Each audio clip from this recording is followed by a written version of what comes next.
Mercedes GLS 400 talikda italyan variantini ko'rsataman. Boss o'rmasangiz, arzon pulga olormasangiz, akam afsuslanib qolasiz. Akajon, siz mashina bitta obzorini ko'ra oling. Rostdan ham Mercedes Benzga o'xshaydimi yo'qmi? Kommentariyada yozib ketaverasiz.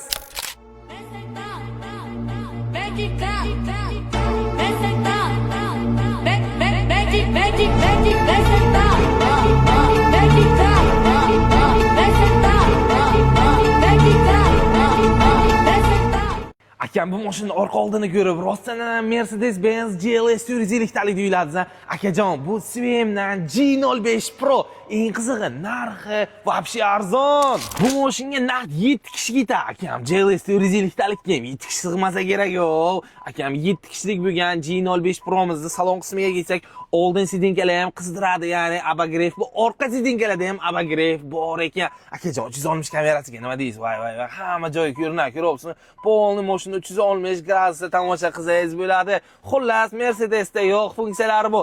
Eng qizig'i bu Xitoy emas, italyanskiy mashina. Akam, bu mashina naqd 220 tezlikgacha yurayotgan. Menga bu mashina yoqqan, ham semenli, ham olganingizdan keyin obritib olasiz. Ham olganingizdan keyin Mercedes-Benz GLS 450 talik haydagan deb o'ylasizda. Puli qancha deysizmi? Videoni oxirida aytaman, bitta like bosgan bo'lsangiz bo'ldi.